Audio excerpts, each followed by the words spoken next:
welcome to Doctors Speak, a call-in show where we answer, in fact, all the questions that you ask us. There are phone lines that are open for the next 1 hour from 2 to 3 p.m. You can call us on those numbers and you can note them down as well. They are 011-233-87031 and 011-2309-7655. So any medical queries related to COVID-19, you may call us and ask our medical experts. Two more experts will be joining us virtually, and one of them is already with us in the studios. We'll introduce them to you in a short while from now. You can also log on to DD News' Facebook page and also DD News Live Twitter handle, and you can post your questions there. Rest assured, all your questions asked would be answered. I'm Munmun Bhattacharya, and with me is my colleague Aanchal Gulati Gumbar.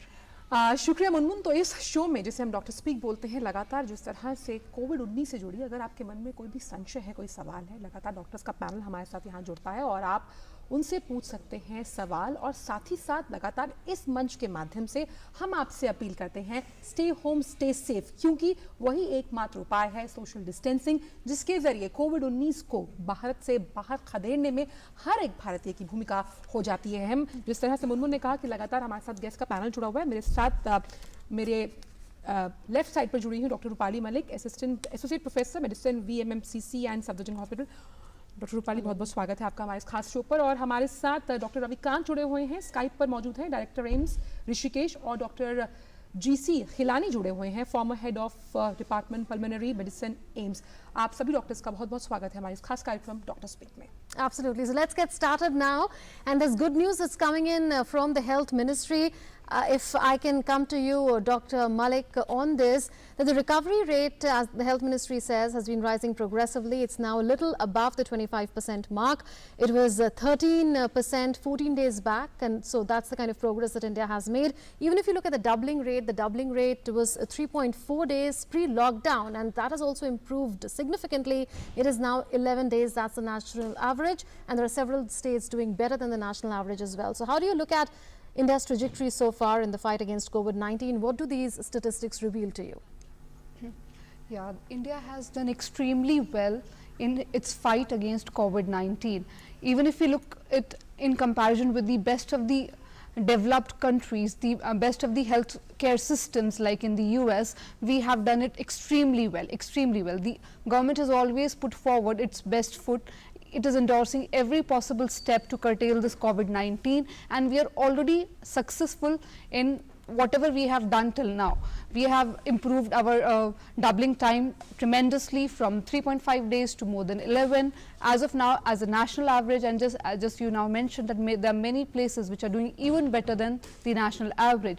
So we are at a very, very good pace in this fight against COVID-19, and this is not only the government's part but also the people's part. It is a people's war against COVID-19. So even the society, its behavior overall has changed. People are now aware, they know what they are supposed to do, and they are also doing their part very well. So the government as well as the society as a whole is fighting against the COVID-19 to its best.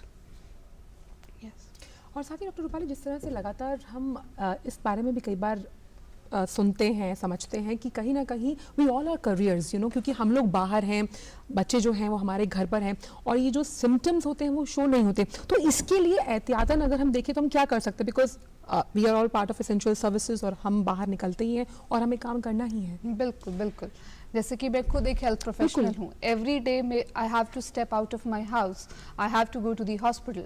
So what is most important है, सबसे ज़रूरी ये है कि जब भी आप घर से बाहर से वापस आते हैं, आपको आते ही सबसे पहले अपने हाथ धोने हैं। Hand washing is the most important way which can help us prevent this infection.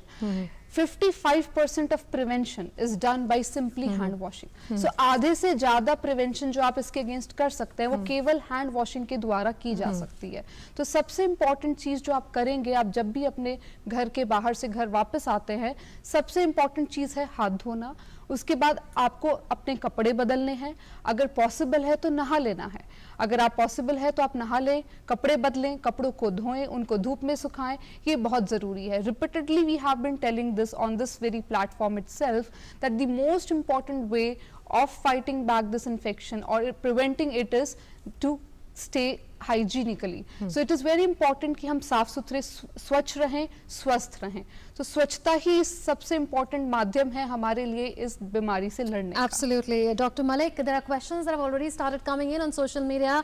So let's start taking up those questions. I'll come to you, Dr. Ravikant.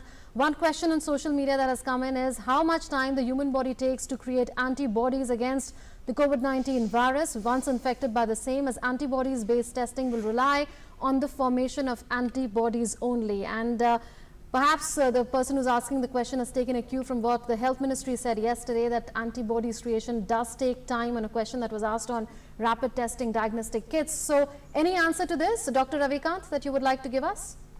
देखिए, अगर हम इसका पहले इंक्यूबेशन पीरियड पकड़ें, इसका इंक्यूबेशन पीरियड 14 दिन से लेकर 28 दिन तक है. So from 14 days to 28 days is the incubation period. अगर आज इन्फेक्शन हो जाए तो मिनिमम एंटीबॉडीज के पॉजिटिव होने के लिए जो टाइम चाहिए इज 7 to 10 डेज. तो मिनिमम 7 डेज जरूर चाहिए, but it can be more depending on individual immunological response. और उससे पहले ये टेस्ट पॉजिटिव नहीं होता. जी, एक और सवाल आया है, अगर मैं पूछूं आपसे प्रोफेसर खिलनानी, वो ये है कि please clarify that a positive corona patient who is asymptomatic, by which method the person spreads the disease to others. So the question is कि अगर हम asymptomatic हैं लेकिन पॉजिटिव हैं तो किस तरीके से आगे इन्फेक्शन ट्रांसमिट होगा? नहीं, जो ट्रांसमिशन ऑफ इन्फेक्शन होता है उसमें कोई फर्क नहीं होता. जो हम सब लोग जानते हैं कि दो तरह से होता है. एक तो ड्रॉपलेट इन्फेक्शन से, खांसने से, स्नीज करने से, जोर से बोलने में, बात करने में जो ड्रॉपलेट्स जाते हैं, जो थैंकफुली 1 फुट से ज्यादा नहीं जाते, 1 मीटर से ज्यादा नहीं जाते हैं. दूसरा ये कि एयरबॉर्न ट्रांसमिशन का भी एविडेंस है. उसके अलावा जो फोमाइड्स, मतलब जैसे कपड़ा है, टेबल है, कुर्सी है, कार्डबोर्ड बॉक्सेस है, इनसे ट्रांसमिशन का मेथड सेम ही होता है. सिर्फ इसका पिक्यूलियरिटी यही है कि मरीज को पता नहीं होता कि उसको कोरोना है, क्योंकि उसको न बुखार होता है न खांसी होती है. लेकिन यूजुअली अल्टीमेटली 1-2 दिन बाद ये लक्षण सामने आ जाता है. जी, डॉक्टर रविकांत, जिस तरह से लगातार हम सुन पा रहे हैं प्लाज्मा थेरेपी को लेकर बहुत ही थ्योरी सामने आई है, बहुत सी बातें सामने आई. अगर एक क्लैरिफिकेशन के हिसाब से देखिए, हमें भी एक दर्शक ने सवाल भेजा है कि आखिर ये प्लाज्मा थेरेपी है क्या, और अगर इस थेरेपी के जरिए काम किया जाता है तो कोविड-19 के लिए ये कितनी कारगर साबित हो सकती है भविष्य में? देखिए, पहली बात यह है कि प्लाज्मा थेरेपी आज की डेट में एस्टैब्लिश्ड अप्रूव्ड थेरेपी नहीं है. ये एक एक्सपेरिमेंटल थेरेपी है जिसमें अगर हम किसी दूसरे का प्लाज्मा लें जो इम्यूनोलॉजिकल रिएक्शन ना करे, कि जहाँ पे हम किसी दूसरे को दें वो नुकसान कर दे, और जिससे लिया गया है उसका एंटीबॉडी टाइटर काफ़ी हाई हो, ना कि बिल्कुल जीरो. इन कई सारे कम्बिनेशन के साथ में जब हम किसी दूसरे में इंजेक्ट करें तो क्या वो वायरस को मार पाएगा. तो यह भी एक्सपेरिमेंटल थेरेपी है, इस पर बहुत ज़्यादा फोरकास्ट करना संभव नहीं है. हमारे देश में भी बहुत जगह ट्रायल चल रहा है, विदेश में भी ट्रायल चल रहा है, but still it is experimental therapy, it is not FDA approved therapy. Right. Professor Khilnani, another question that has come in, and that's a question that is a frequently asked question, because very often on this show and on other shows we tend to hear this question, and that is that what are the risks associated with fruits and vegetables, how to clean or disinfect them, especially onion, cabbages, grapes, etc. How would you respond to that? नहीं, वो जो भी non living चीज आपके घर में आती है, आप उसको शक की निगाह से देखें. उसमें उसके ऊपर अगर वायरस किसी ने खांसा है मरीज ने, तो उस पे वायरस उस पे जिंदा रहता है. वो जिंदा कितने घंटे रहता है? कॉपर पे 4 घंटे रहता है, सब्जियों पे हो सकता है 24 घंटे रहे, और जो प्लास्टिक पे 3 से 4 दिन तक रहता है. तो जो भी सामान आपके घर में आता है, सब्जियों को बहुत अच्छी तरह धोएं. अच्छी तरह धोने के बाद जो है ना, कच्ची सब्जियां का सेवन ना करें तो अच्छा है. बाकी तो सब्जियां पकी जाती हैं, लेकिन उनको हैंडल करने के बाद, अच्छे से धोने के बाद अपने हाथ जरूर साफ कर लें. ये सबसे ज्यादा इम्पोर्टेंट है. जो हैंड वॉशिंग की बात हम बार बार करते हैं कि कोई भी चीज आप छूने के बाद अच्छे से हाथ साफ कर लें, सैनिटाइजर से करें या साबुन से करें, और कोई चिंता की बात जी. और डॉक्टर रूपाली, जिस तरह से लगातार लोगों के ये सवाल भी आते हैं हमारे साथ, और कई बार लोग कॉल्स पर भी ये सवाल पूछते हैं कि हम सब्जी लेने के लिए बाहर गए हैं और हमने दूध लेने के लिए हम बाहर गए, एसेंशियल चीज़ें जो डेली नीड की हैं, जहाँ पर हॉटस्पॉट्स नहीं है, लोग खुद बाहर जाकर खरीद सकते हैं, तो वहाँ पर किस तरह की एहतियात बरतनी चाहिए कि घर आते हैं वो, और वो लोग तो घर पर ही हैं और कहीं ना कहीं उनको तो बाहर जाना है सामान लेने के लिए। जी बिल्कुल। एक तो जब भी आप घर से बाहर निकलेंगे, अब मैंडेटरी है कि आप सबको फेस मास्क लगाना है, और ना केवल आपको, आप ये भी इंश्योर करें जो फ्रूट वेंडर है या वेजिटेबल वेंडर है उसने भी फेस मास्क लगाया हो, वो बहुत इंपॉर्टेंट है, क्योंकि फेस मास्क जो है वो आपको प्रिवेंट करेगा कि जो अगर आप जो वेंडर है अगर उसको एसिम्प्टोमेटिक कैरियर भी है, if even if he coughs और स्नीजेस, तो जो ऑर्गेनिजम्स हैं ड्रॉपलेट के फॉर्म में आके सब्जियों पे फ्रूट्स पे गिर सकते हैं। तो अगर उसने फेस मास्क लगाया है वो बहुत इंपॉर्टेंट है। तो you should always make sure कि जो भी सब्जी वाला है, फ्रूट वाला है, या जो भी शॉपकीपर है या मदर डेयरी बूथ पे जो भी काम कर रहा है, वो बंदा हमेशा मास्क लगा के रखे। ये बहुत इंपॉर्टेंट है कि जितने भी वेंडर्स हैं they should all be wearing mask. अगर पॉसिबल है they should always be wearing gloves as well. और आप भी जब भी बाहर जाते हैं आपको मास्क लगा के जाना है। उसके बाद जब भी आप सब्जी फ्रूट जो भी कुछ सामान लेके वापस आए, जिस भी पॉलिथीन में आप लेके आते हैं, आप आउटसाइड जो भी पॉलिथीन है उसको आप पहले ही डिस्कार्ड कर दें घर में घुसने से पहले। जो भी आप सामान लेके आते हैं उसको रनिंग वाटर में वॉश करना है प्रेफरेबली। जो भी आप फ्रूट्स लेके आते हैं, वेजिटेबल्स लेके आते हैं, उनको रनिंग वाटर में अच्छे से साफ करें, वो सबसे इंपॉर्टेंट है। चाहे तो उसमें नमक डाल सकते हैं, या फिर कुछ लोग बोलते हैं आप मीठा सोडा भी डाल सकते हैं। मीठा सोडा या नमक डाल के आप रनिंग वाटर में वॉश करें और कुछ देर के लिए नमक डाल के पानी में रख सकते हैं। उसके बाद कुछ देर के लिए फॉर अ डे और टू अगर पॉसिबल है तो बाहर से आई चीजों को आप साइड में रख दीजिए। जैसे दूध है, दूध को रखने की जरूरत नहीं है। दूध में आपने बाहर से पॉलिथीन धोया, उसको बॉईल किया, तो बॉईल करने के बाद इट इज एब्सोल्युटली सेफ, क्योंकि 60 डिग्री एंड अबव पे अगर आप 30 मिनट्स के लिए बॉईल करते हैं तो कोविड-19 जो है, ये जो कोरोना वायरस है, ये यूजुअली डाई आउट हो जाता है। तो अगर आपने दूध को बॉईल किया तो उसके बाद उससे डरने की जरूरत नहीं है। जो खाना आप कुक करके खा रहे हैं, जो बॉईल करके खा रहे हैं, उस चीज से आपको डरने की जरूरत नहीं है, क्योंकि वो ऑलरेडी प्रॉपर्ली कुक हो चुका है। बट बाकी जो चीजें अगर आपको उसमें डाउट लगता है तो आप अच्छे से धोने के बाद उनको 24 घंटे के लिए लगभग आप उनको एक सेपरेट एरिया में रख दीजिए, एंड उसके बाद ही यू कैन कंज्यूम देम। वो एक और एडिशनल सेफ्टी मेजर है other than washing the fruits and the vegetables. Absolutely. So those are the safety measures that one should take before consuming fruits and vegetables that one brings home. And there's a caller who's joined us now. Subodh Bansal हमारे साथ गुवाहाटी से जुड़ रहे हैं। जी सुबोध, पूछिए अपना सवाल।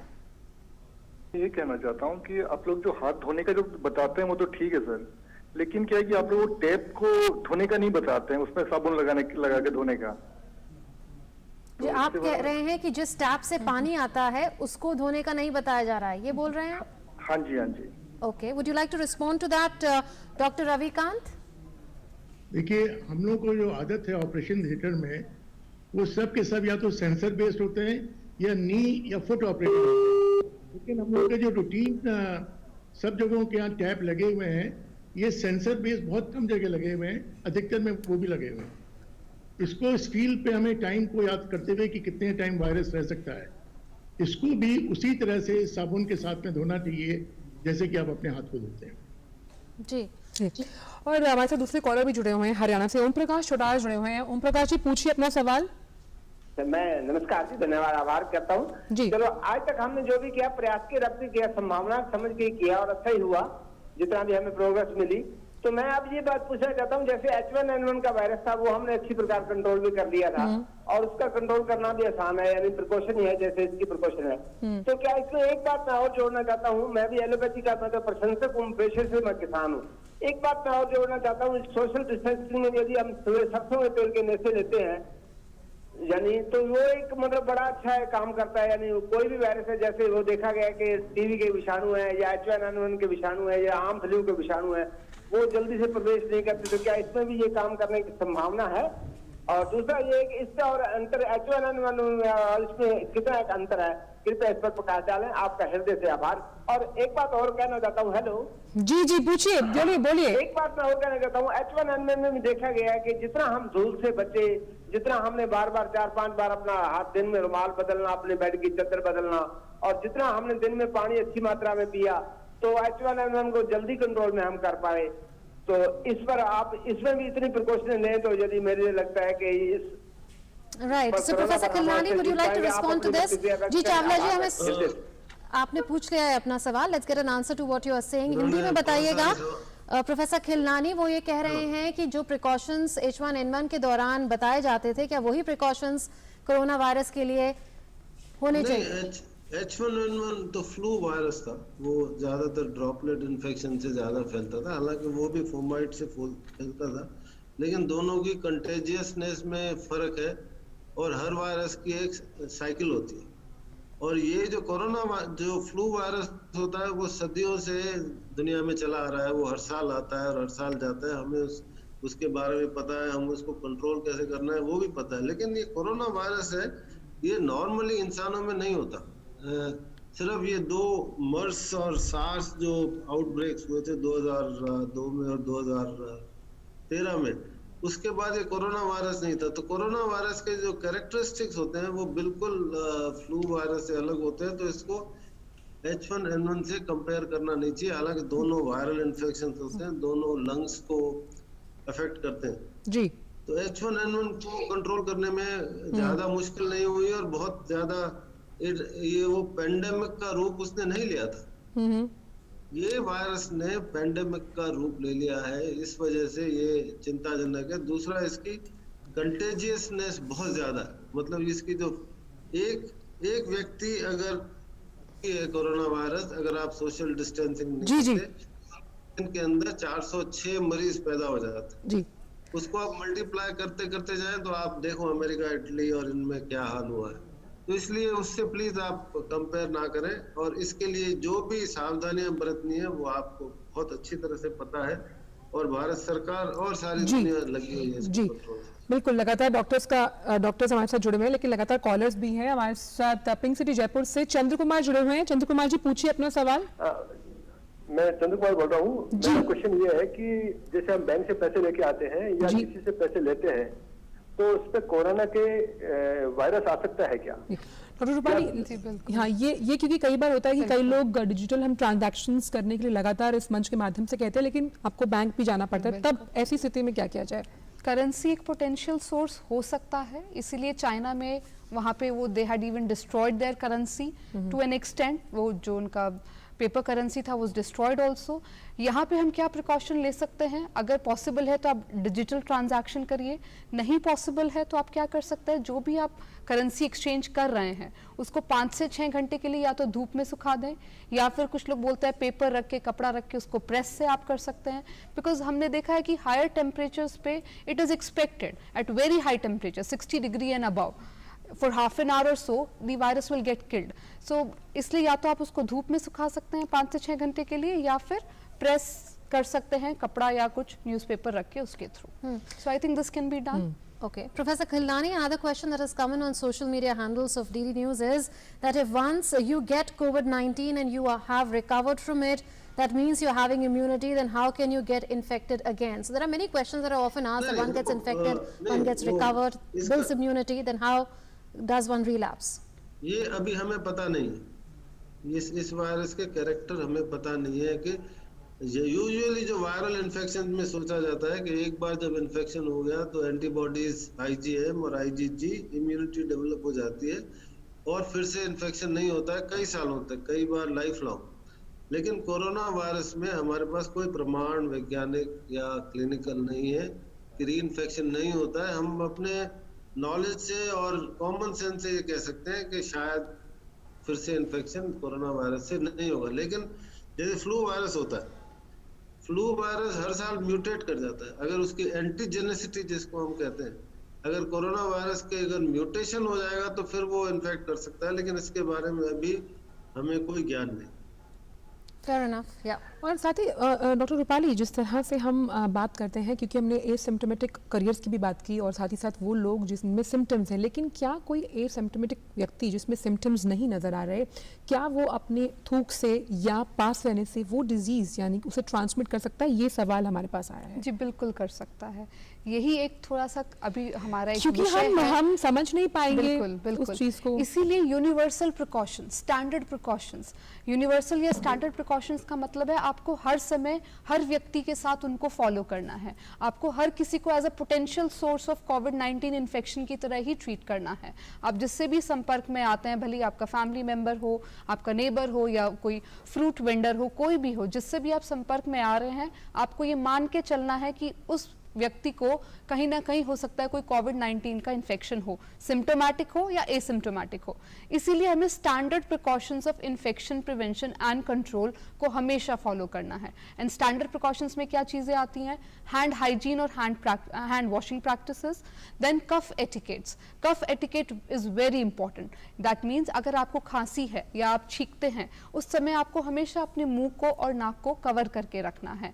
ये आपकी अपनी रिस्पॉन्सिबिलिटी है कि अगर आप ऐसा करते हैं तो आप दूसरों को या आसपास जो भी व्यक्ति उस समय हैं, आप उनको उस कीटाणु से बचाएं अगर आपके अंदर है तो उसके लिए या तो आपको प्रेफरेबली डिस्पोजेबल टिश्यू यूज़ करना है जब भी आप कफ करते हैं, स्नीज करते हैं, और उसको एक कवर्ड बिन में थ्रो करना है। ऐसा नहीं है कि आपने टिश्यू से कवर किया एंड उसको ऐसे ही आपने फेंक दिया, नहीं, आपको कवर्ड बिन वाले डस्टबिन में उसको थ्रो करना है।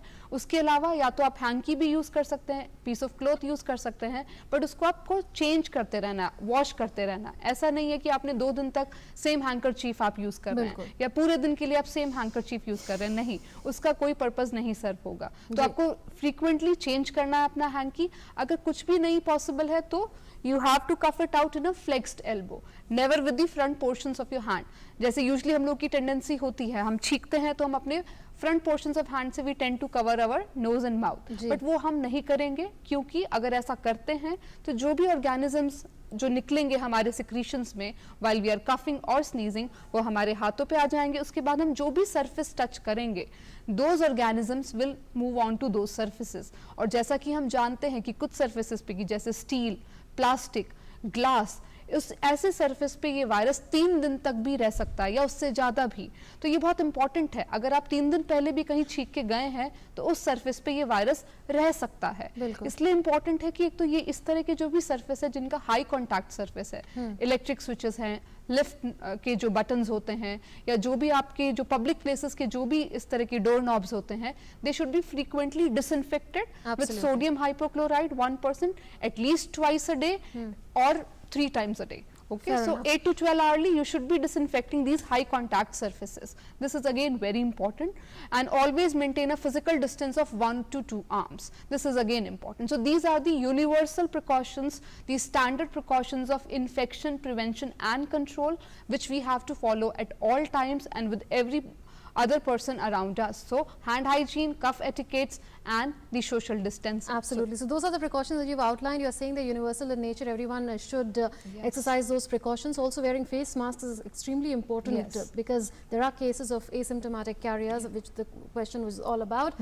Another caller has joined us. The face masks are more for the for you to prevent you to transmit disease to others. It is not for your protection. Face mask when you wear, you prevent the transmission of disease from you those to with others. asymptomatic carriers, if everyone wears it, perhaps yeah. no one will be able to transmit the infection, symptomatic or asymptomatic. Randeep हमारे साथ जुड़ रहे हैं पंजाब से। जी पूछिए अपना सवाल। जी ma'am, thank you very much. मैं पूछना ये चाह रहा था जी, मैं वर्किंग हूँ, बाहर जाता हूँ, मुझे नहीं पता कि मैं कोरोना पॉजिटिव हूँ या नहीं। तो अगर मैं कोरोना पॉजिटिव एसिम्प्टोमेटिक होता हूं तो what can I do whenever I come to my home, कि मैं अपने बच्चों से, अपनी फैमिली से इसको बचा सकूं। मुझे नहीं पता कि मुझे है या नहीं। जी, what can I do for that? जी, ये रणदीप कुमार जी ने सवाल किया। रूपाली जी, शायद सबसे पहला सवाल हमने वही किया था कि अगर हम बाहर जाते हैं तो हम नहीं जानते कि हम क्या इससे पॉजिटिव हैं या नहीं, लेकिन जो लोग घर पर हैं उनकी सुरक्षा के लिए क्या कर सकते हैं, ये मैं आपसे भी जानना चाहूंगी और साथ ही साथ प्रोफेसर जीसी खिलानी से भी।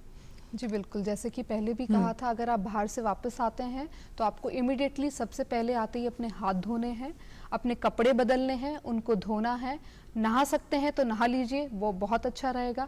अपने जो शूज़ हैं उनको भी आप बाहर जाके धूप में सुखा दीजिए, और जो कपड़े आपने धोए हैं उनको भी आप कम से कम 5 से 6 घंटे के लिए धूप में सुखा दें। एक तो ये बहुत इंपॉर्टेंट है। और अगर आपको कफ के सिम्टम्स हैं या स्नीजिंग के सिम्टम्स है, कोई भी ऐसे सिम्टम है, तो आप घर के अंदर भी मास्क पहन के रखें। अगर सिम्टम्स नहीं है तो आपको मास्क पहनने की जरूरत नहीं है घर के अंदर, बट फिर भी सोशल डिस्टेंसिंग आप मेंटेन कर सकते हैं। आप बच्चों से अगर पॉसिबल है तो थोड़ा डिस्टेंस पे रहें। बाकी भी जो घर के फैमिली मेंबर्स, अगर आपको लगता है कि आपको कहीं ना कहीं ये इन्फेक्शन हो सकता है, तो आप सोशल डिस्टेंसिंग मेंटेन करें। वही एकमात्र सबसे इंपॉर्टेंट हमारे पास टूल है जिससे कि हम अपने आप को इस जी, जी। इन्फेक्शन को दूसरों को देने से बचा सकते हैं। तो लगातार कॉलर हमारे साथ जुड़ रहे हैं। हमारे साथ दीपक कुमार जुड़े हुए हैं। दीपक पूछिए अपना सवाल। जी, दीपक कुमार जुड़े हैं कोटा राजस्थान से। कोटा राजस्थान से बात कर रहा हूँ जी। मैडम मैं न्यूज पेपर सेलर हूँ मैडम। हम्म जो मैडम में हम घरों में न्यूज पेपर डालने जाते हैं मैडम, इससे क्या क्वेश्चन करें हम कोरोना की वजह से, जैसे हम इसमें टच में नहीं आए। क्या एक बार दोबारा Newspaper. न्यूज़पेपर? अच्छा जी न्यूज पेपर सेलर हूँ मैडम, मैं ठीक है। कोटा राजस्थान से। मैं घरों में वेंडर हूँ, डालने जाता हूँ, तो मैं क्या प्रिकॉशन करूँ जैसे कि मुझे संपर्क में नहीं आऊँ लोगों हाँ से। बिल्कुल। डॉक्टर जीसी खिलानी जो सवाल इन्होंने पूछा है हाँ, दीपक नहीं, कुमार मैं ने, समझ और गया इनका सवाल जो है ना। आप बिल्कुल घबराने, एक तो घबराने की जरूरत नहीं है। जो न्यूज़पेपर आता है, जो मशीनों से निकल के आता है, वो तो बिल्कुल साफ होता है, उसमें कोई संभावना नहीं होती जब तक वो किसी व्यक्ति विशेष से डायरेक्ट या इनडायरेक्ट कांटेक्ट में नहीं आता है। लेकिन फिर भी आप जब डिलीवरी करके घर आते हैं, तो फिर वो जैसे अभी आपको बताया गया कि क्या क्या प्रिकॉशन लेनी है, हाथ धोने हैं, और हो सकता है तो नहा लें और कपड़े अपने साबुन से धो के गर्म पानी धूप में डाल दें, और कोई चिंता करने की जरूरत नहीं है, ना कोई ज्यादा परेशान होने की जरूरत है। लेकिन ऑफ कोर्स आप मास्क पहन के जाइए। जी, सो मास्क पहन के जाइए जब आप न्यूज़पेपर लेके जा रहे हैं लोगों को घर पे, एज न्यूज़पेपर वेंडर। सुजात्रो हमारे साथ लखनऊ से जुड़ रहे हैं। जी पूछिए नमस्कार सवाल। मैडम, मेरा एक एक्चुअली स्टेटमेंट पे थोड़ा क्वेरी है कि कल एक स्टेटमेंट शायद मिनिस्ट्री से भी दिया गया था और आज रूपाली मैडम ने जिसको बोला है कि doubling rate in India has been decrease from 3.5 days to 11 days.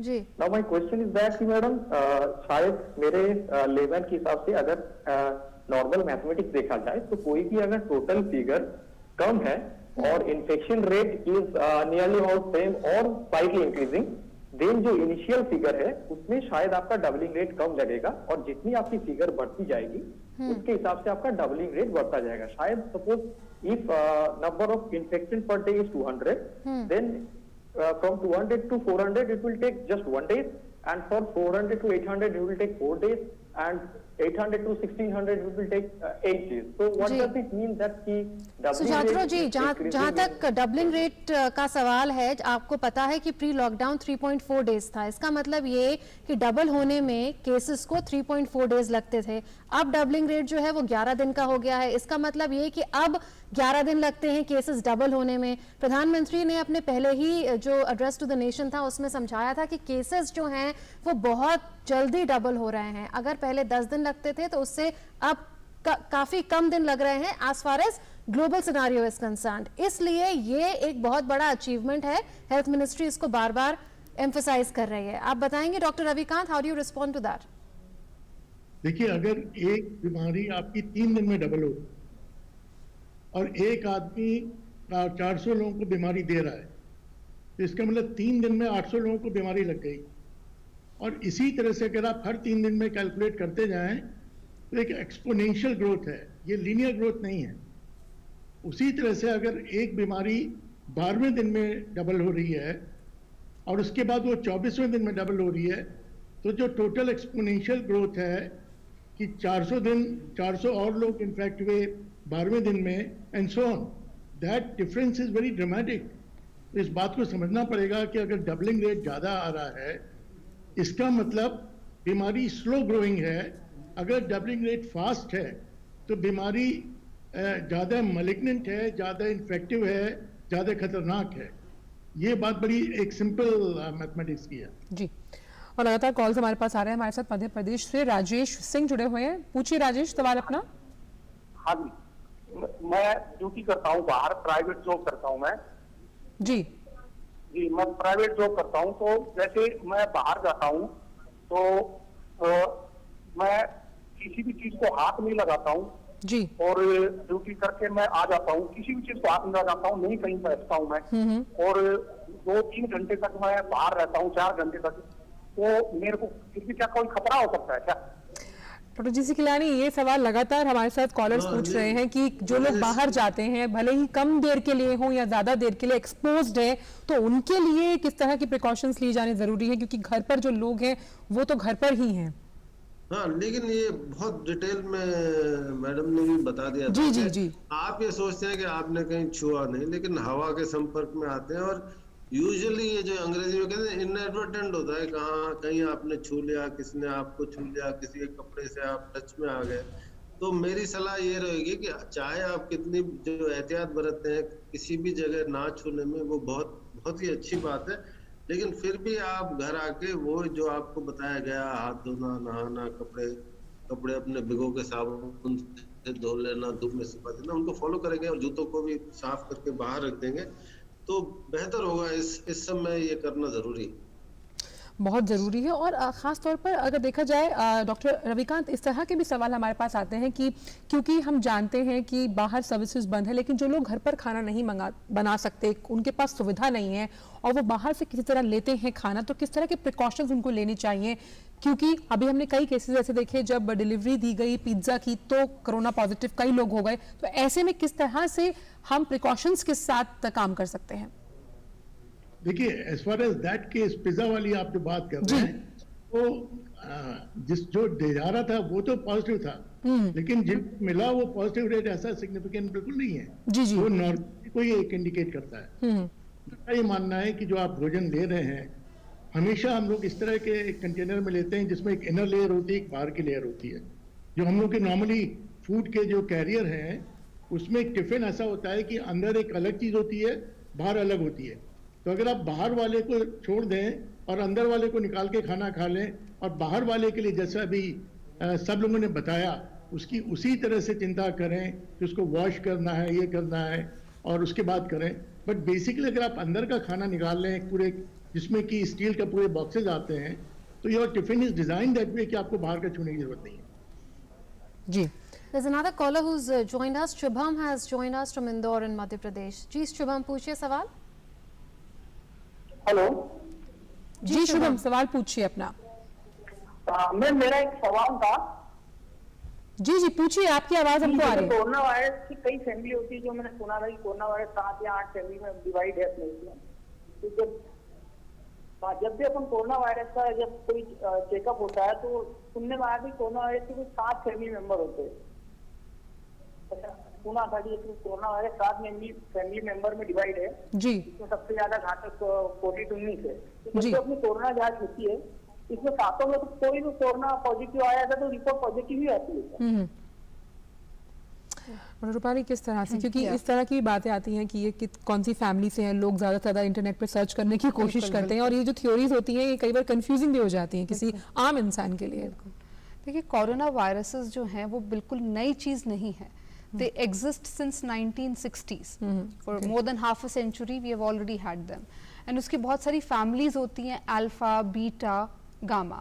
But जो ह्यूमंस को इन्फेक्ट करती हैं यूजुअली वो जो वायरसेस हैं वो बीटा कोरोना वायरस फैमिली के हैं। उसमें से अभी तक जो लाइफ थ्रेटनिंग या जो आपके जो सिवियर डिजीज वाले जो 3 फॉर्म्स हैं वो है मर्स, सार्स और नोवल कोरोना वायरस। मर्स यानी कि मिडिल ईस्ट रेस्पिरेटरी सिंड्रोम, इसका जो एपिडेमिक हुआ था ये मिडिल ईस्ट कंट्रीज में हुआ था ईयर 2012 एंड 13 में। उसके बाद जो सार्स था, जो सार्स 1 वायरस से होगा जो हुआ था वो दैट वाज इन 2002, वो that was again in China, वो चाइना में था।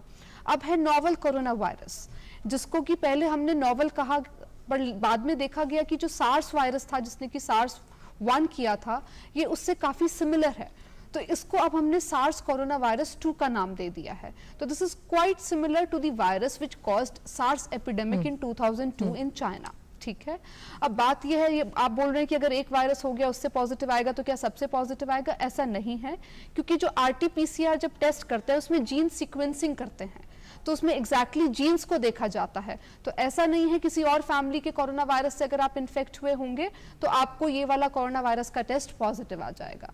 इसके लिए स्पेसिफिकली इसी वायरस का जीन सीक्वेंस जो है उसकी स्टडी करके आपको, और जो टेस्टिंग होती है वो भी 2 स्टेप में होती है, स्क्रीनिंग होती है, कंफर्मेशन होती है। तो ऐसा नहीं है कि आपको एकदम से रिपोर्ट आ जाए, it has to be done in 2 steps. Screening में पॉजिटिव आते हैं, अगर सिमिलर जीन सीक्वेंस मिलता है उसके बाद उसका लेवल 2 करते हैं। तो इट इज ऐसा नहीं है कि अगर आपको किसी और कोरोना वायरस से इन्फेक्शन हुआ होगा तो भी ये वाला टेस्ट पॉजिटिव आ जाएगा। और आप बोल रहे थे कि ये सबसे ज्यादा फेटल है, ऐसा नहीं है। मर्स की जो फेटालिटी है उसकी फेटालिटी थी 34 से 37%, विच वाज वेरी हाई। उसके बाद जो सार्स की फेटालिटी थी that was around 10 to 15%। But ये जो नोवल कोरोना वायरस है इसकी फेटालिटी है केवल 2 to 3%। up to 4%, 7%, 12% specific 7% countries में globally, है, yeah. but Around 3% more or less globally, जैसे कि अपनी कंट्री में भी अगर बात करें, it is around 3%. तो अगर बाकी मर्स और सार्स से कंपेयर करें, still this is much more benign, but problem क्या है, it is a novel virus, so we don't have any pre-existing immunities to it. तो जो भी एक्सपोज होगा वो उससे इन्फेक्ट होगा ही होगा, जी जी, एंड द कंटेजियसनेस इज मोर. बिल्कुल. जो आर नॉट बोलते हैं दैट इज 2.8, मतलब एक आदमी in turn will infect another 3 people. जो नॉर्मल इन्फ्लुएंजा होता है उसका 1.3 होता है. बिल्कुल. संक्रमण का जो सबसे ज्यादा खतरा है, इसलिए कहा जाता है कि आप घर पर रहें. फैटेलिटी उतना नहीं है. बिल्कुल, तभी कहा जाता है कि घर पर रहें, स्टे होम, स्टे सेफ. हमारे साथ किशन जुड़ गए हैं दिल्ली से. किशन, पूछिए अपना सवाल. हाँ, नमस्कार जी. जी, पूछिए प्रश्न. मैं ये पूछना चाह रहा था कि जैसे इसमें बता रहे थे अभी कि जैसे एक्सपोनेंशियल ग्रोथ नहीं है, ये एक लीनियर ग्रोथ जैसा चल रहा है अभी, तो अगर जैसे सैंपल सर्वे या सैंपल टेस्टिंग वगैरह नहीं होती है, तो इसके बीच में हम ये कैसे डिसाइड कर सकते हैं कि इसमें एक्सपोनेंशियल ग्रोथ है या नहीं? क्योंकि अगर देखा जाए तो 2000 से 4000 पहुंचने में टाइम कम लगेगा, वैसे ही 20,000 से 40,000 पहुंचने में तो टाइम ज्यादा ही लगेगा. इतने कम टाइम, मतलब कहने का मतलब 15,000 से 30,000 पहुंचने में टाइम ज्यादा लगता है, 15 बजाय कि 15 से 30 पहुंचने में. तो क्या हम एक्चुअल में बता सकते हैं कि एक्सपोनेंशियल ग्रोथ हो रही है या नहीं?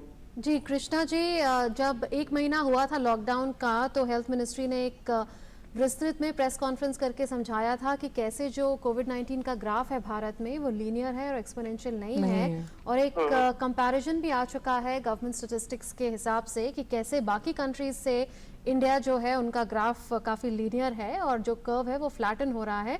लेकिन फिर भी मैं आपका सवाल डॉक्टर रविकांत के पास ले जाती हूँ. जी doctor Ravikant, would you like to respond to this in Hindi please? देखिए, इसको अगर अभी अपने जो कैलिफोर्निया की स्टडी आई उसमें देखा गया करीब जितने लोग पॉजिटिव रहे उससे बहुत ज़्यादा एंटीबॉडी से जो टेस्ट किया गया वो एसिम्प्टोमेटिक पॉजिटिव थे. अगर आपकी बात का बिल्कुल प्योर साइंस से जवाब देंगे तो जो जिनको बीमारी हम कंफर्म करना चाह रहे हैं वो तो RT-PCR टेस्ट बहुत बढ़िया है. लेकिन अगर हम चाहते हैं कि एक वाइडर पॉपुलेशन में करीब जिनको इन्फेक्शन हो चुका है और 10-15% बाद 10-15 दिन बाद हम जानना चाहते हैं, तो एक एंटीबॉडी का वो एक रिफाइंड टेस्ट करना पड़ेगा जिससे एक पॉपुलेशन में पता लग रहा है कितनों को इन्वॉल्वमेंट है लेकिन उनको बीमारी के लक्षण नहीं है, वो एसिम्प्टोमेटिक है. तो एग्जैक्ट नंबर को निकालने के 2 ही तरीके हैं. RT-PCR जो कि 2-3 स्टेप वाला एक कॉम्प्लिकेटेड प्रोसीजर है, लेकिन प्रूफ है कि अगर पॉजिटिव है तो पॉजिटिव है. दूसरा तरीका एंटीबॉडी टेस्ट है और इन दोनों टेस्टों को एक वाइडर स्केल पे ले जाना पड़ेगा जिसके इकोनॉमिकल एंगल हैं, जिसके टेक्निकल एंगल हैं, जिसके फाइनेंशियल एंगल हैं, जिसके एडमिनिस्ट्रेटिव एंगल हैं.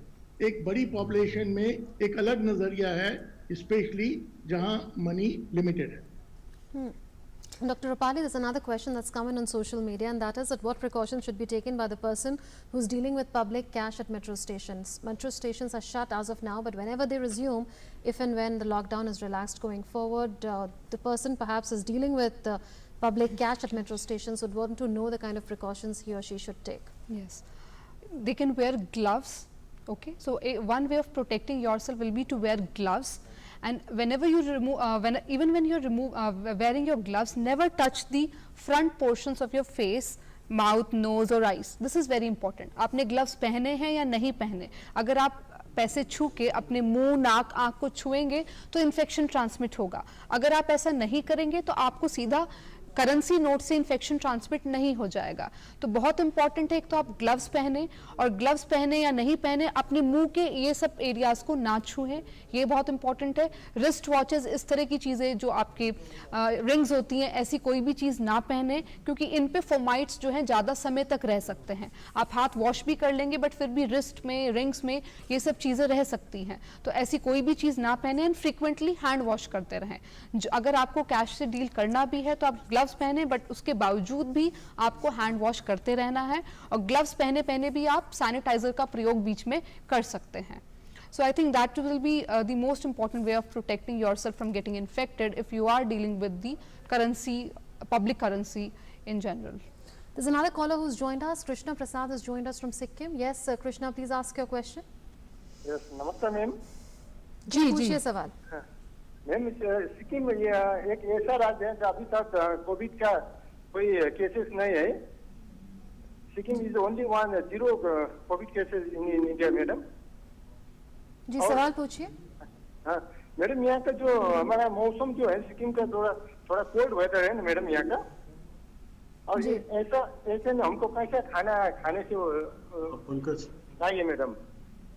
I think you are asking us about the precautions that you need to take as far as food intake is concerned. You're also telling us that the temperatures there are quite moderate to cold. So let's take that question to Mr. Khilani. Professor Khilani, would you like to respond to this? What is the question? Can you repeat, please? What is Professor the Khil- question? Professor Khilani, the question is from a caller from Sikkim who's saying that the temperatures there are moderate to cold, and the kind of precautions that they should take in such a scenario, even with regard to food intake. No, precautions will be same as for this virus doesn't seem to be affected by the usual cold. Even the hot countries like Africa, the incidence has been the same, so the precautions won't be different. Okay, so the precautions won't be different. As far as temperatures are concerned, if you are with us, Mr. Krishna, there is no study establishing that there is a linkage between temperature and the virulence of the virus, but nevertheless, there are people among experts who believe that the virus may well weaken with high temperatures, but there is really no authentic study on that as of now, which can be alluded to. But बिल्कुल मुनमुन, जो तो आपने कहा ना, उसमें एक और बात डॉक्टर रविकांत मैं जोड़ना चाहती हूँ कि इस तरह के मिथ्स या हम कह सकते हैं ये धारणाएं भी सामने आती हैं डॉक्टर रविकांत की, हाँ एसी नहीं चलाना चाहिए, कूलर नहीं चलाएं। बिल्कुल हम जानते हैं क्योंकि अब भारत में जो है वो मौसम काफ़ी तब्दील हो रहा है कि कहीं ना कहीं ठंड से वायरस जो है वो ज़्यादा एक्टिवेट हो जाता है। इस तरह की कई धारणाएं हम घरों में सुनते हैं, तो कोई क्या थ्योरी है इसके पीछे या ये सिर्फ धारणाएं हैं? देखिए, अधिकतर तो धारणाएं हैं। अगर आपका एयर कंडीशनिंग एक ऐसा है जो सिर्फ आपके रूम को ठंडा कर रहा है, वो कहीं और से हवा नहीं ला रहा है और आप में कोई बीमार नहीं है, तो कोई कारण नहीं है कि आप बीमार हो जाएं। उसको भी इम्प्रूव करने के लिए दो चीज़ों की ज़रूरत है। एक तो ह्यूमिडिटी अपनी बढ़ा दीजिए, और ह्यूमिडिटी बढ़ाने का सिंपल तरीका है कि कोई छोटी बाल्टी या बड़े चौड़े बर्तन में पानी आप कमरे में रख दें तो ह्यूमिडिटी बढ़ जाएगी। और अगर मॉडरेट कूलिंग रखें, जो हम कहेंगे 24 और 26 के बीच में है या 24 और 28 डिग्री के बीच में है, तो ये बहुत बिल्कुल ठीक बात है। जहाँ तक कूलर की बात है, कूलर सिर्फ ह्यूमिडिटी बढ़ाएगा, थोड़ी ठंड बढ़ाएगा, लेकिन बाहर से खुली हवा लाएगा और कहीं हवा बाहर ले जाएगा जी। ऐसी अवस्था में अगर घर में कोई बीमार नहीं है, इससे बीमारी नहीं होगी। लेकिन अगर आप वाइडर एक एसी डक्ट वाली एयर कंडीशनिंग में है, जहाँ सेंट्रल एयर कंडीशनिंग है, जहाँ कहीं और से हवा आ रही है और आपको पता नहीं कि जो दूसरी जगह है उनका क्या हाल है, वो एक इशू एक डिफरेंट है। तो सेंट्रल एयर कंडीशनिंग एक डिफरेंट इशू है। स्प्लिट या विंडो एसी बिल्कुल ठीक है, इनमें कोई दिक्कत की बात नहीं है। आपका अपना रूम जिसमें आप अकेले हैं या अपने परिवार के साथ में हैं, लिमिटेड नंबर में, वो बिल्कुल सेफ है जी। बिल्कुल आपने डॉक्टर रविकांत जो बात कही, लगातार हमारे पास ऐसे कई कॉल्स आते हैं और कई लोग हमसे इस तरह के सवाल पूछते हैं। आई होप कि उनकी जो ये संशय है, संदेह मन में था, वो जरूर उसको क्लैरिटी मिली होगी। हमारे साथ नोएडा से भी कॉलर जुड़े हुए हैं, पूछिए अपना सवाल। और उनका नाम मैं देख पाई, रोहित जुड़े हुए हमारे साथ नोएडा से। रोहित, पूछिए अपना सवाल। मैम, मैं ये जानना चाहता हूँ कि जो कोरोना के मरीज हैं जी, जो इलाज के बाद ठीक हो जाते हैं, तो उनमें जो इम्यूनिटी होती है वो क्या लाइफ लॉन्ग होती है या किसी पर्टिकुलर टाइम तक के लिए होता है? डॉक्टर रूपाली किस तरह से देखती है, क्योंकि ये कई बार होता है कि वो मरीज घर होकर मतलब ठीक होकर भी क्वारंटीन होने के बाद वापस आता है, लेकिन कहीं ना कहीं संशय जो उनके साथ रहने वाले हैं या आसपास के लोग हैं वो बरकरार रहता है उनके बीच। बिल्कुल, देखिए अभी तक ये इस्टेब्लिश नहीं हुआ है कि अगर एक बार आप कोरोना वायरस से इन्फेक्ट होते हैं तो उसके बाद इम्यूनिटी कितने दिन के लिए रहेगी। कुछ केसेस आए हैं जिसमें कि एक बार इन्फेक्ट होने के बाद भी लोग दोबारा से इन्फेक्ट हुए हैं। उसमें ये कहना मुश्किल है कि वो म्यूटेशन की वजह से हुआ या जो पहला सैंपल नेगेटिव टेस्ट हुआ था वो ठीक से नहीं लिया गया था। अभी तक ये सब धारणाएं हैं, इस्टेब्लिश नहीं हो पाया है कि क्या कारण है जिस वजह से ठीक होने के बाद भी कुछ लोगों को दोबारा ये इन्फेक्शन हुआ है। बट अभी तक ये कहना मुश्किल है, अभी एविडेंस नहीं है कि एक बार बिल्कुल ठीक होने के बाद क्या ये इन्फेक्शन दोबारा हो सकता है या नहीं हो सकता। बट फिर भी ये कहेंगे कि एक बार आप जाते हैं जब ठीक होके घर वापस, उसके बाद नेक्स्ट 2 वीक्स के लिए आप एक सोशल डिस्टेंसिंग मेंटेन करें बाकी लोगों से जो आपके घर में हैं और आसपास हैं। तो another 2 weeks of passive surveillance will be advised even after you are discharge from the hospital. So 2 हफ्ते के लिए और आप थोड़ी सावधानी एक्स्ट्रा बरतें डिस्चार्ज होने के बाद भी। बट उसके बाद ठीक है। Okay, Dr. Ravikant, another question that's come on social media is is Swasthya Nidhi app going to make an impact as far as eradication of pandemic COVID-19 is concerned? We are aware that the J&K administration has launched this app to collect health data of every household. So the question is on the effectiveness of this app for eradicating the pandemic. I think Arogya Nidhi app, which is launched by Government of India, is an essential app, is a mandatory app, and it should be adopted by every citizen, every employee, everyone. And the rationale is very simple. Once you get the data, in case you are diseased, the data will be fed and others will know what is the situation.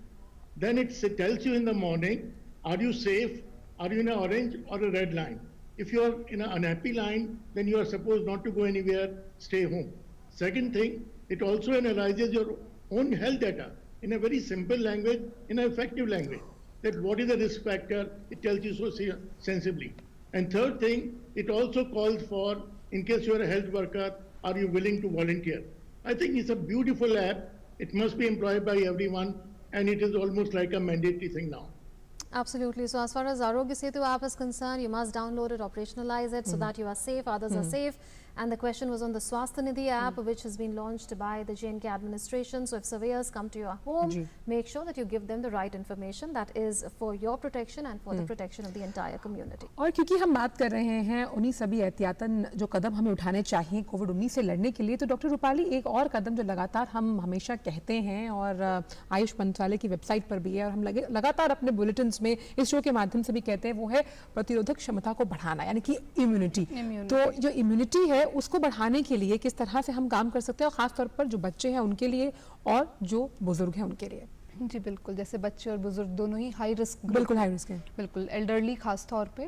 पर देखिए immune boosting के लिए अभी हमारे पास कोई proven evidence नहीं है कि ये ट्रीटमेंट लेने से आपकी इम्यूनिटी बूस्ट हो जाएगी। पर जैसे कि आयुष मंत्रालय की जो वेबसाइट है उस पर कुछ नेचुरल तरीके आपको बताए गए हैं जिससे कि आप अपनी इम्यूनिटी बूस्ट कर सकते हैं। उसमें कुछ चीज़ें हैं जो कि बहुत हमेशा से हमारे खाने में यूज़ होती हैं।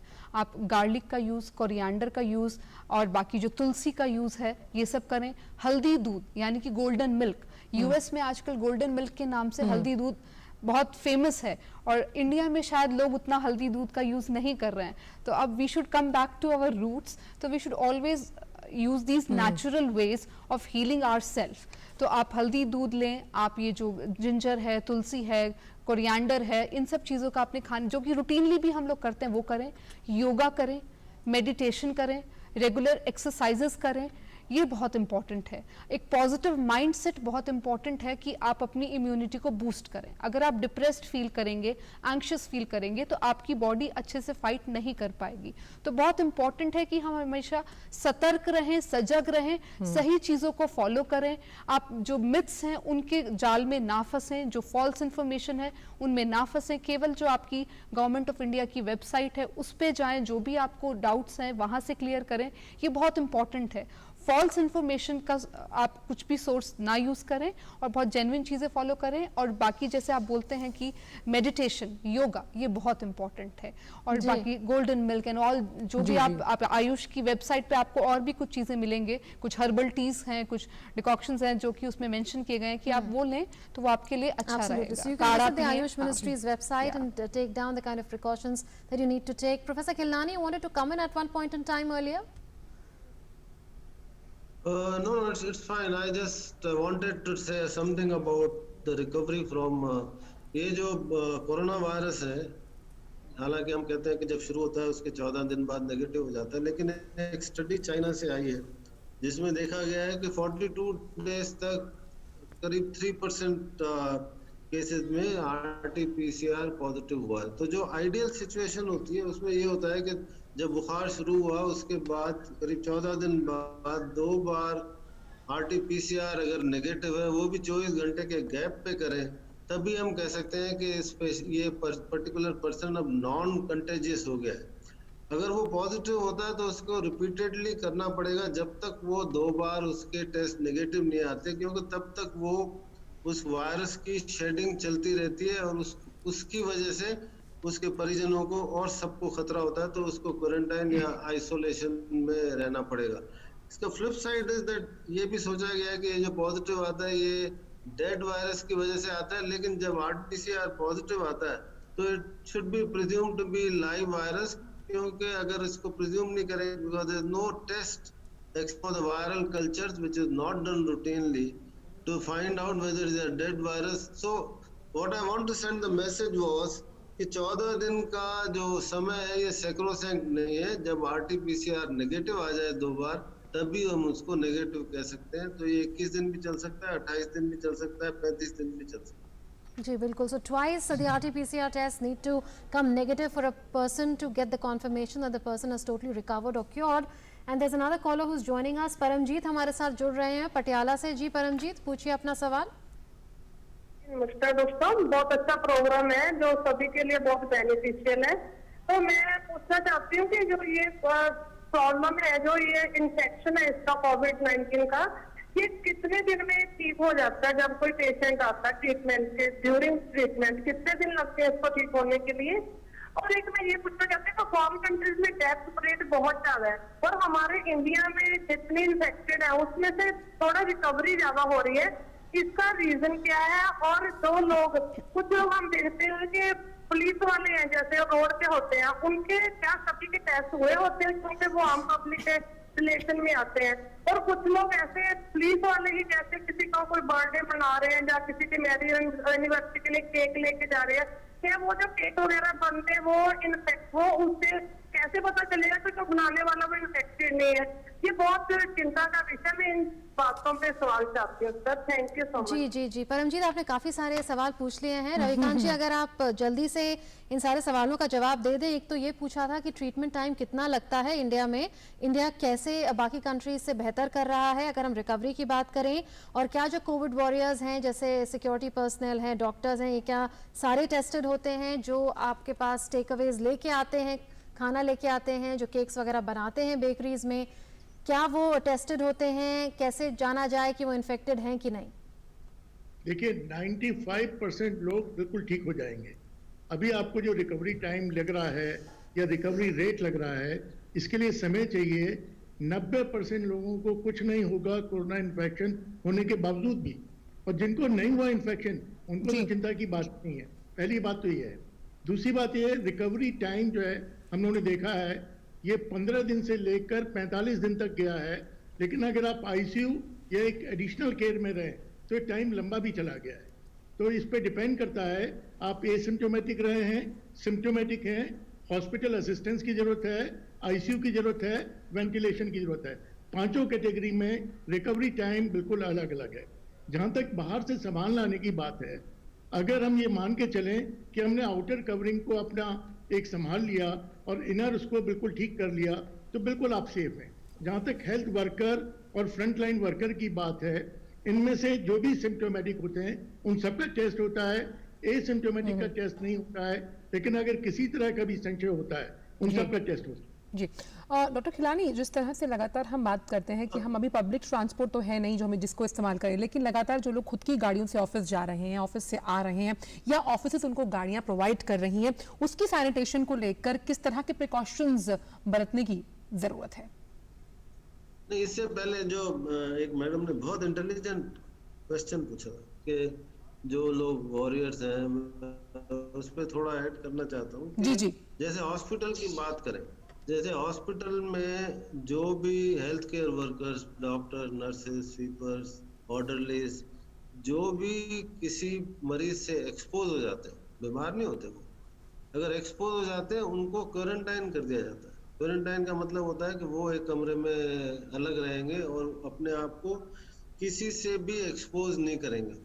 तो ये उनका प्रश्न का उत्तर है कि क्या केयरफुल, उनका जो डर है कि जब आप अस्पताल जाते हैं या पुलिस वाले वगैरह, जहाँ तक पुलिस कर्मियों का सवाल है वो उनको क्वारंटाइन नहीं किया जाता. लेकिन जो सीरियसली मतलब जिसमें हाई प्रोबेबिलिटी होती है कांटेक्ट की, जैसे आईसीयू में जो स्टाफ नर्स जो कोविड पेशेंट की देखभाल करती है, उसको 2 हफ्ते की ड्यूटी के बाद 1 हफ्ते चाहे पॉजिटिव हो चाहे पॉजिटिव नहीं हो, उसको छुट्टी देके अलग रूम में रखा जाता है, अपने घर भी नहीं जाने दिया जाता, तो ये केयरफुल उसमें रहते हैं। जी, तो आप ये पूछिए, कह रहे आप हैं कि जो सब- हेल्थ वर्कर्स अगर कभी इन्फेक्टेड पाए जाते हैं तो उनको या तो होम क्वारंटीन में रखा जाता है या उनको इंस्टीट्यूशनल क्वारंटीन में रखा जाता है, असेसमेंट पे डिपेंड करता है। पॉजिटिव ना भी हो, नहीं, जो- अगर जो एक्सपोज infection नहीं नहीं है है ना, ना, तो ही। तब भी जी। क्वारंटाइन में यदि करते थे इन्फेक्टेड for पाए 14 जाते हैं days। तो नहीं ठीक है, और अगर नहीं, एक्सपोज हो नहीं, जाते हैं expose तो होते भी हैं। तो भी ऐसा होता हमारे है। साथ एक एक्सपोज चीज होते और हैं तो भी क्वारंटाइन करते हैं। जी। पॉजिटिविटी तो उसमें क्योंकि इसमें एसिम्प्टोमेटिक भी पॉजिटिव हो, मतलब जी, जी। कंटेजियसनेस होती है, इसलिए टू बी एक्सट्रीमली कॉशियस, जो भी एक्सपोज होते हैं उनको क्वारंटाइन कर दिया जाता है। बिल्कुल अब सतर्कता का आपको कोई और प्रश्न? बिल्कुल सतर्कता काफी है। बिल्कुल डॉक्टर साहब, डॉक्टर बोलिए। There's another caller who's joined us. Seema has joined us from Ghaziabad. I'll come to you, Professor Khilnani, for that, and you may also complete the point that you were making earlier. Seema जी, पूछिए अपना सवाल। Yes ma'am, नमस्ते ma'am, सीमा बोल रही हूँ गाजियाबाद से। जी, पूछिए। Ma'am मेरे को ये पूछना था कि गाजियाबाद में हम फ्लैट में रहते हैं, तो फ्लैट के बाहर ही हमारे कूलर लगा हुआ है विंडो में, जी। और मैम कुछ लोग वहाँ पर खड़े भी हो जाते हैं। अगर बाय द वे हमें तो पता नहीं है उनको कोरोना है या नहीं है, उनके अंदर सिम्टम्स, बट मैम वो अगर छींकते हैं या खांसते हैं और ड्रॉप कुछ वहाँ से लेके कूलर अंदर फेंकेगा तो कोई दिक्कत तो नहीं है, ये पूछना चाह रही थी। जी, प्रोफेसर खिलानी जल्दी से जवाब दे दीजिए। वो कह रहे हैं कि वो घर में अपने कूलर यूज कर रहे हैं, लोग बाहर अगर हैं वो इन्फेक्टेड हैं और अंदर इन्फेक्शन तो नहीं आ जाएगा। नहीं, वेरी इंटेलिजेंट क्वेश्चन, और ये सिर्फ ये दर्शाता है कि पैनिक है पूरे कंट्री में लोगों को। आपको इस चीज से मेरे ख्याल से घबराने की कोई जरूरत नहीं है कि बाहर कोई खड़ा होगा और छींक रहा होगा और कूलर में चला जाएगा और उससे अंदर आएगा। एक उसका ये रीजन है, एक तो जो ड्रॉपलेट इन्फेक्शन है वो तो है, लेकिन एयरबॉर्न ट्रांसमिशन बहुत स्ट्रांग नहीं है और इसका कोई बहुत ज्यादा वैज्ञानिक प्रमाण भी नहीं है, इसलिए आप घबराएं नहीं, अपना कूलर आराम से चलाएं, कुछ नहीं होगा। जी रविकांत जी, 2 क्वेश्चन आए हैं, जल्दी से जवाब दे दीजिए, समय हमारे पास खत्म हो चुका है सोशल मीडिया पे। एक वो पूछ रहे हैं कि मुझे ब्रीदिंग डिफिकल्टी है, क्या मुझे कोरोना का टेस्ट कराना जरूरी है? दूसरा ये वो पूछ रहे हैं कि यदि टेस्टिंग कराना हो तो क्या प्रक्रिया होगी, हमको क्या जाना पड़ेगा नियर बाय लोकेशन सेंटर कैसे में या फाइंड फिर करें, मतलब घर पे स्क्रीनिंग के लिए कोई आएगा? जो इन्फ्लुएंजा लाइक इलनेस है, ILI, उन सभी में आजकल अगर हम लोग एडवाइस करते हैं कि अगर आपकी ये प्रॉब्लम पहले से है, सालों से, तो कोई बात नहीं, लेकिन अगर अभी हो गई है, बढ़ गई है, तो आपको कोरोना टेस्ट कराना चाहिए। इसके टेस्ट कराने के 2 तरीके हैं, या तो आप प्राइवेट पैथोलॉजी यूज कर सकते हैं या सरकारी सिस्टम। सरकारी सिस्टम में आपको जाके टेस्ट कराना पड़ेगा। प्राइवेट में सुविधा हो सकती है कि वो आप किसी डिमार्केटेड पॉइंट पे आसानी से बुला के वहाँ टेस्ट कर दें। तो आपको ये चुनना पड़ेगा कि आप आयुष्मान में अगर आपका पेमेंट हो सकता है तो प्राइवेट में भी फ्री हो जाएगा, और नहीं हो सकता है तो आप प्राइवेट में पेमेंट करा सकते हैं, सरकार में तो फ्री होगा ही होगा। जी चलिए, हमारे पास समय कम है, लेकिन तमाम जो डॉक्टर्स हमारे साथ जुड़े इस खास शो पर और अपने विचार इस मंच से साझा किए, डॉक्टर रूपाली मलिक आपका भी बहुत बहुत शुक्रिया, डॉक्टर रविकांत आपका भी, और साथ ही साथ प्रोफेसर GC खिलानी आपका भी बहुत बहुत शुक्रिया। तमाम वो जो कॉलर्स जिन्होंने हमें कॉल किया और उनके मन में मुनमुन जो संदेह थे, सभी जो तमाम डॉक्टर्स यहाँ मौजूद थे, उन्होंने पूरी कोशिश की कि वो ये सारे संदेह जो है वो मिटा पाए। लेकिन एक बात जो तमाम डॉक्टर्स ने भी आपसे कही, हम भी आपसे लगातार कहते हैं कि सैनिटेशन का यानी कि जो सतर्कता है वो सबसे बड़ा उपाय है, एहतियात बरतना सबसे बड़ा उपाय है अगर आप कोविड-19 को भारत से बाहर खदेड़ना चाहते हैं। Absolutely, and thank you so much to all the viewers for having called and asked some very pertinent questions. Thank you so much to the social media users as well for having kept our social media accounts buzzing. And that's it then in this edition of Doctors Speak. We'll see you again at 2 p.m. tomorrow. Until then, goodbye. नमस्कार।